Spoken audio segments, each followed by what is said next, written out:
قال الله عز وجل في كتابه الكريم بعد أن أقول أعوذ بالله من الشيطان الرجيم قال إني أريد أن أنكحك إحدى ابنتي هاتين على أن تأجرني 8 حجج فإن أتممت 10 فمن عندك وما أريد أن أشق عليك ستجدني إن شاء الله من الصالحين قال ذلك بيني وبينك أيما الأجلين قضيت فلا عدوان علي والله على ما نقول وكيل رب اشرح لي صدري ويسر لي أمري واحلل عقدة من لساني يفقهوا قولي اللهم ثبتنا عند الموت بلا إله إلا الله اللهم اجعلنا من الذين آمنوا وعملوا الصالحات وتواصوا بالحق وتواصوا بالصبر آمين يا رب العالمين. This will be the final khutbah I give on the subject that I started. I titled this online as Let Them Get Married, and I was speaking to you before about what qualities men, Allah Azza wa Jalla, encourages them to have when they are ready for the prospect of marriage. And one of the most compelling ways that Allah has taught us that lesson is through the story of Musa alayhi salam. And to summarize the story, to get right to the point of the khutbah, what we have so far is he helped a couple of women, and he was extremely dignified and respectful in the approach that he had towards them. And he only had the good intention of helping them when they were surrounded by other men that were either not respectful to women or didn't care that they were in need. And so he carries himself in a dignified way, turns back to Allah, sits under a shade, and says, Inni lima anzalta ilayya min khairin faqir, whatever good you send my way, I am bankrupt, I could use it. So he's at this point a refugee, he's homeless, he's a fugitive from the law, and he's sitting in the middle of nowhere in Madian with nowhere to go and no belongings. And when these daughters go back home and tell their father about what he did and how some stranger helped them, the father and they both assess that the way he carried himself was enough to know that this is a good person. And this person should be helped the way he helped us. And the father trusted his daughters enough, which is a separate subject, to send one of them to go and collect him and say, I'd like to pay him. So now he's coming back, and he's back in the father's house, and now he tells his entire story to the father. And they're listening. This is not a mansion. This is an old home where basically there's barely any walls, thin walls between, where they're sitting, maybe even a curtain. So the girls can hear, these young women can hear what he's telling the father about what his life has been, where he's coming from, why he finds himself in this desperate situation. They hear all of this. And one of them realizes, you can assess in between the lines, that they live in such a society where clearly they haven't found anybody suitable for their daughter, for his daughter. Had that been the case, they would have already been married, and they wouldn't have to go all the way with their animals to a lake or a pond where all these other men are aggressive and they have to wait for all of them to finish so they can feed their animals. That's the situation they found themselves in. No father wants to put his daughters in that situation. He would rather that his daughters have the security of a good home with a good husband. Clearly that's not an option right now. And if that was, that would have been taken. These girls are also pretty smart because they go outside all the time. They're dealing with a hostile environment. They're not exactly in an Islamic society, you can tell. And they're forced to work outside because their father is too old to work. And so these daughters, their opinion matters to the father because they've seen the real world. He trusts them enough to go and take care of the livelihood for the household. So he trusts their opinion too. So one of them comes and tells him, Ya Aba tistajirhum, Dad, you need to hire him. Dad, you should hire him. Now the logical question is, if there was anybody to hire before, that would have happened already. What she's saying in between the lines is the only real way to hire him with 2 unmarried girls here, and if he's good enough to hire and keep around because he's safe, what she's telling him is, I'd like to marry him. I think this is a good candidate for marriage. I've seen what men are like outside. He's different, and I think I want to go for it. And I want your blessings for it, but I'll say it in code, and I'll say I'd like to marry, I'd like for you to hire him. Istajirhu. But then she also gives reasons. And this is important. She doesn't just say, oh my God, he's amazing, or just some empty words. Her reasoning is so important that Allah made it a part of the Quran for you and I to recite. So it's valuable. It's not just some quote in a story, it's timeless guidance. And so she describes 2 qualities of Musa that make him a good candidate for marriage. For being hired and for marriage, as if those are kind of similar. Because when you get hired for a job, you're taking a big responsibility, isn't it? And when you take on the role of marriage, you're also taking on the responsibility of the head of a household. So there are parallels between those 2 things. It's also the fact that whoever hired you is trusting you with something important. Just like a father or a guardian, or a family is trusting you with their treasure, their daughter. So there are parallels between being hired and also approaching a family for marriage, for men. So she says these two, the best kind of person you can hire is inna khayra man istajart al-qawi al-amin. She says the strong, which I talked to you about in the previous khutbah, but there's the second quality, al-amin, which the easiest translation, and it's a fair translation, can be the trustworthy. That he's trustworthy. Now, you and I know that trust is built over many years. And trust is something that's earned. You can't just hear, trust me. When you hear a car salesman say, trust me, then you want to run the other way. People who say, trust me a lot are the least trustworthy people. Right? And so you have this, and Allah describes people that take oaths a lot or give guarantees a lot. That those are the people that you can't rely on them. Halaf, That's actually something described in the Quran. The quality of the hypocrites is ittakhadhu aymanahum junnatan. They take their oaths like a shield. Like they have no other credibility, so they have to use their words to come across as trustworthy. But the first question that arises is, this woman knows him for maybe a few hours, and even within that hours, her interaction with him is a few minutes. How is she coming up with the conclusion that he's trustworthy? I could see how she came to the conclusion that he's strong. Because he handled those other men, he handled the animals, that's all there. But how did she arrive at the analysis that this man, Musa alayhi salam, who is not yet a prophet, by the way, he's not a messenger of Allah, that's going to happen when he has a conversation with Allah on the mountain, on Tur. So this is just a young man that she doesn't know. Wearing foreign clothes, of all things. Speaking probably a foreign tongue and having a hard time communicating, but because he's from Egypt, and he's of the Israelites, and the Madian people are Arabs. So he's a different race. He probably barely communicates with them. There's probably a language barrier of some kind between the two of them too. How is she trusting him? The first sign of trust that he demonstrated is the way that he carried himself when there was no one observing his behavior. He didn't act any differently when somebody else is watching or not watching. He could have spoken to these women any way he wanted, like those other men, but he carried himself in a dignified fashion. He did something good with no agenda. And he walked up to them and said, Ma khatbukuma, what's wrong with you? What's the problem? Why are you wrestling with your animals? Why is the game of tug of war? What are you doing? And they described to him, La nasqi hatta yusdira ar-ri'a wa abuna shaykhul kabir. We're not going to give our animals drink until the entire flock of these men that give their animals drink are done, maybe in between the lines, because they're no good men, or they're disrespectful towards women, or it's a hostile environment and we're not safe going down there with our animals. We can't defend ourselves against that entire mob. So we're going to wait. We usually wait until they're all done. And our dad is a big sheikh. And big sheikh could mean a person of great, clout. It can also mean our dad's a very old man. Actually, sheikhucha means old age. So our dad's a very old man, meaning he can't do this work. We have to do it ourselves. That's when he grabbed the animals and he took them and, he showed his trustworthiness. He showed his genuine eagerness to help without any other agenda. And these women are too smart to know when men are playing a game because they've been outside. So they can tell already he's different from the others.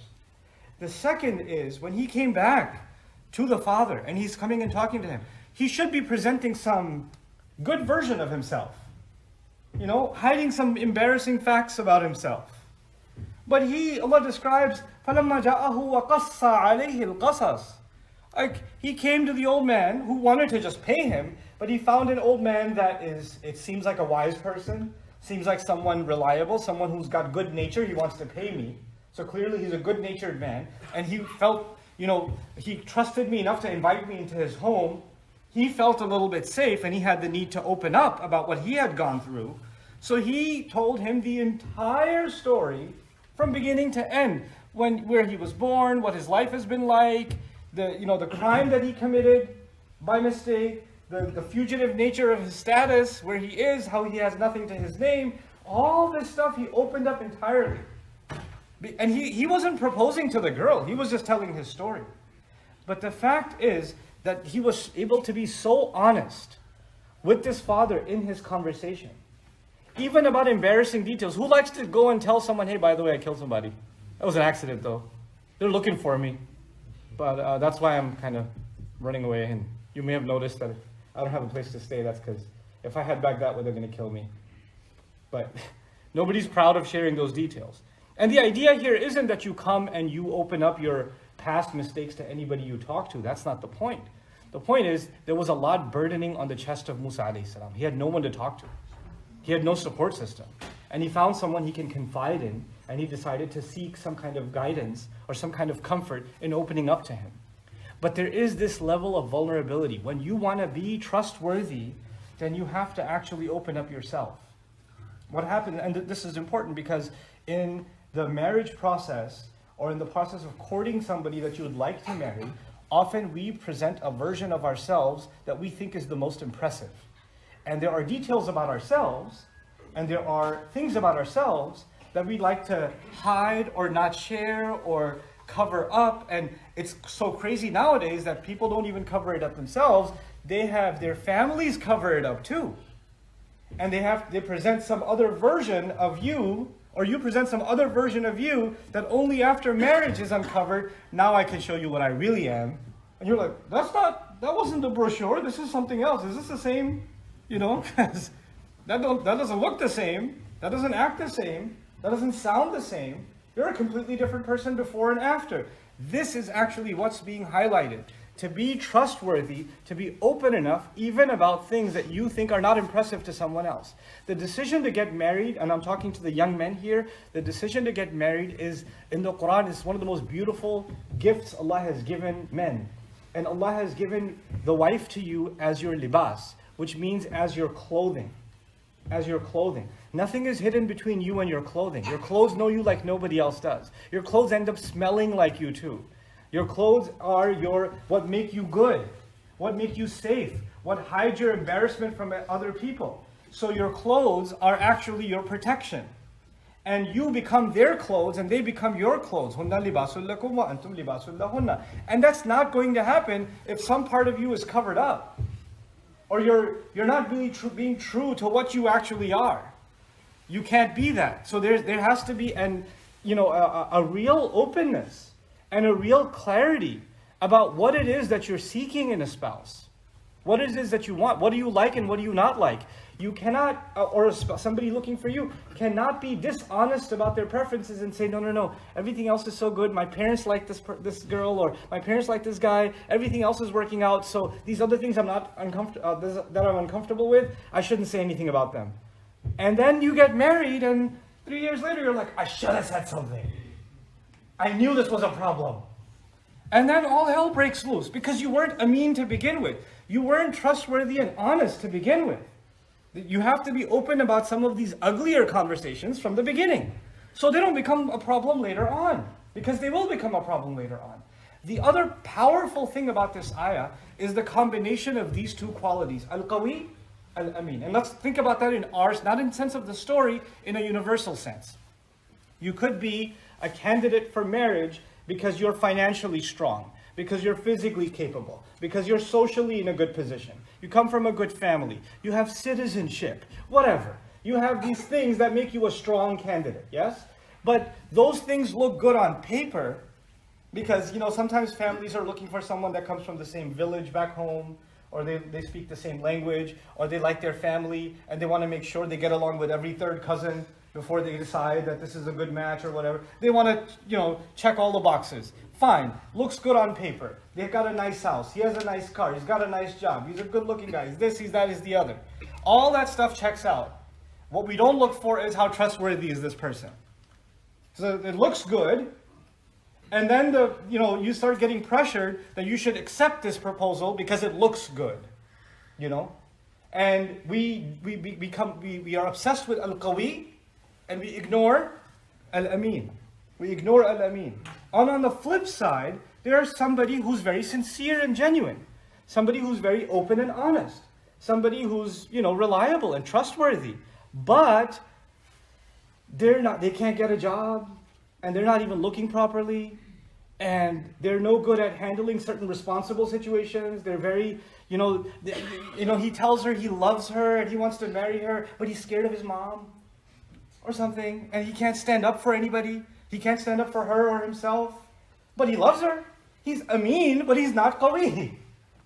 Right? He's trustworthy. He's good-hearted, but he can't stand up for what's right. That's no good either, you know. And sometimes when people get emotionally attached before they get married, then they're like, I don't care if they're not, you know, I don't care if they're not strong enough to stand by what's right. I don't care if they're not strong enough to stand up for me.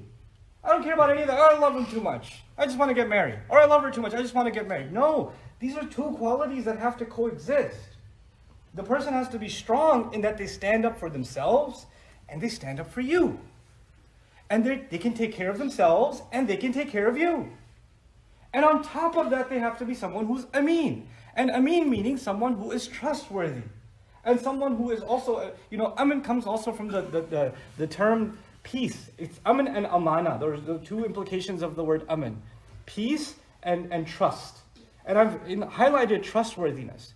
But the other component of that is also they're at peace with themselves. You know, they're trustworthy because they have a level of safety even with themselves. You can't marry someone because they're distraught or they need an escape. Or you need to save them somehow by marrying them. Marriage is not a rescue operation. That's not a rescue. He didn't say, I'm in so much trouble, please let me marry your daughter. That wasn't it. And she didn't say, oh my God, Dad, look how much trouble he's in. We have to do something. Please let me marry. That's not her reasoning. That's not her, because marriage is not a charity case. It's not a charity case. You have to think about what you're going to live your life as. Are you going to, because if you make this decision on the right principles, and again I'm speaking to the men here in the audience, if you make this decision based on the right principles, and you follow through the way Allah wants you to, then Allah will put blessings in your marriage. He will make your marriage strong. He'll make your wife actually respect you for who you are.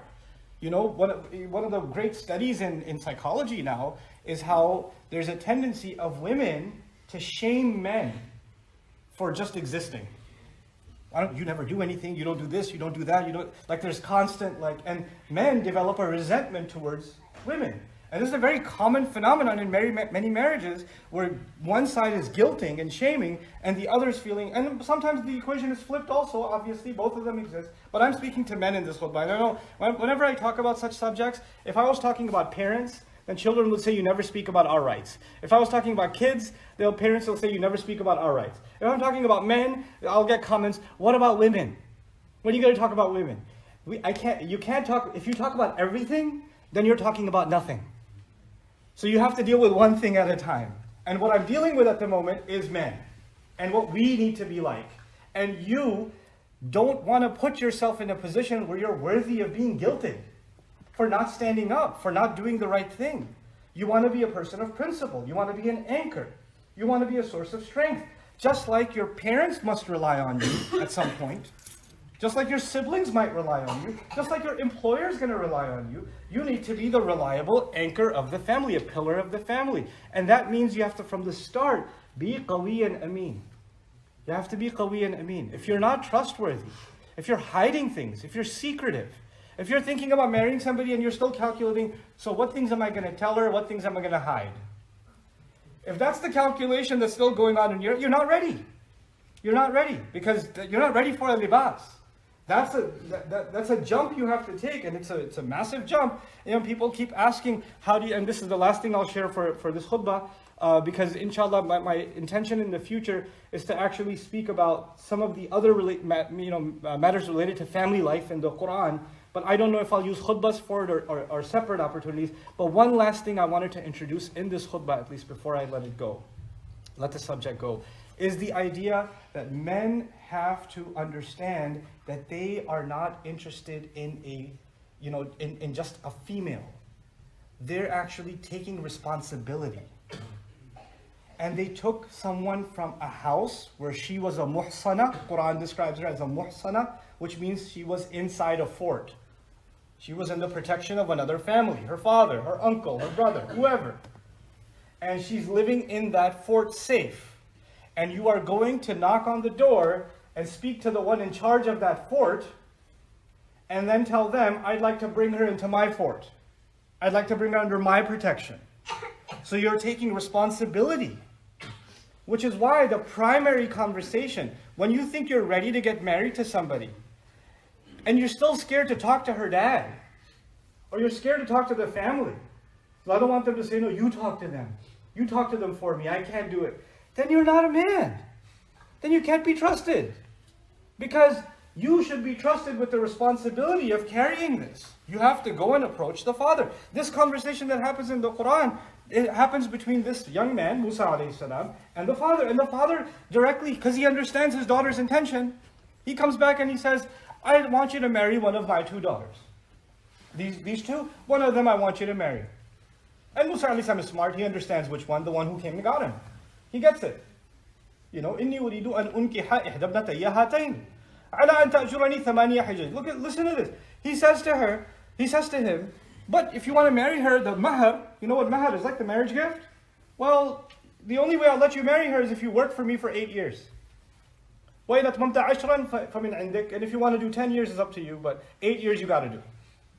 10 if you want. 8 to 10 years I got to work for you if I want to marry one of your daughters? What kind of deal is this? But you know what? These are two heads of household talking. One head of household and the other potential head of household. Why wouldn't he make that offer? The guy doesn't have a home to live in. He doesn't have a job. He's a fugitive. Where's he going to go? And it's a great solution for him because now he gets to live in the house. Now the father has a man in the house that can protect the family. He doesn't have to send 1 or 2 of his daughters out to do work. Now there's somebody to take care of it. It takes care of his family needs. And Musa alayhi salam now has a place to stay, and he can start a family, and he can be at peace too. It works out for everybody. So the father makes a logical, rational suggestion. And Musa alayhi salam sees the sense in the deal and says, "Hada ma bayni wa baynak." This is good. Between you and me, it's done. He doesn't say, this is between me and her. He says, this is between you and me. 2 men are talking. 2 heads of household are talking. What's happened in the marriage process in our community? You know, either the guy and the girl are talking and the family doesn't know, or the families are talking and the guy and girl don't know. They don't know what's going on. They're making all kinds of agreements and nobody knows except that they're, and in so many cultures, the day of the wedding, then the imam is there and they're signing the nikah and the mahar line is empty. And they're like, yeah, we decided the mahar is going to be $200,000. And the guy's like, what? What? I didn't sign up for this. No, it's just a number. It's okay. You don't have to give it. Are you serious? This is what makes a marriage valid. This is not just a number. This is not just an arbitrary thing. And in so many cases that I know of, I wish I didn't know this. In so many cases that I know of, the girl doesn't even know what her mahar is. She doesn't even know. And then later on she's told, oh, by the way, the chicken you ate at the walima, that was your mahar. What? Or the girl, you know, the jewelry we gave you, but we gave it to you for taking pictures, but now you have to give it to, you know, give it back. But that was your mahar, temporary mahar, you know. We're playing with Allah's law. And you know who's responsible for that? It's not your mother-in-law or the father-in-law or it's the cousins or the uncles or the family. You're a man. You're responsible. You took her to your home. You made her your wife. You were supposed to carry the mahar. You were supposed to stand up for it. You were supposed to make things clear well in advance. You're not a child. You're a man. And that's why you have to be trustworthy to take that responsibility. You can't blame anybody else. If somebody says my in-laws mistreat me, my mother-in-law mistreats me, my father-in-law mistreats me, my whoever mistreats me, no, they don't. Your husband mistreats you because he was supposed to be your shield. He's supposed to protect you. He's supposed to provide for you. He's supposed to take care of business. That's what you're supposed to do. If you're not ready to do that, and you still want to take care of your family, and just kind of have somebody that makes you feel good sometimes, then you're not ready for marriage. Then you're not qawi, and you're not amin. Don't do it. Don't do it. But if you're ready to be a man, then be a man. Then you have to step up. You have to draw clear lines. These are the rights of my parents. These are the rights of my siblings. These are the rights of my wife. These are the rights of my children. I will not give someone else their rights and take away somebody else's rights. I will not do that. I will fulfill my financial responsibility. I'll fulfill my religious responsibility. I'll fulfill my social responsibility. I'll dignify this person. I'll honor them. I'll take care of them. I'll teach them their religion. I'll live a better life with them. I'll be open with them. I'll be honest with them. I'll be qawi and I'll be amin. That's when you become a candidate for marriage. When you have that kind of rock-solid mindset, then Allah will bless your marriage and you will have the best life and you will be a good role model for your children also. May Allah Azza wa Jal allow our men to be the best candidates for marriage, and may Allah Azza wa Jal allow our daughters to find real men to marry. I have 4 daughters myself. I worry about them. May Allah Azza wa Jal give all of our children the ability to be the right kind of believing men and believing women that are good for each other and can stand up for each other's rights. Barakallahu li wa lakum fil Qur'an al-Hakim wa nafa'ani wa iyyakum bil ayati wa dhikr al-Hakim.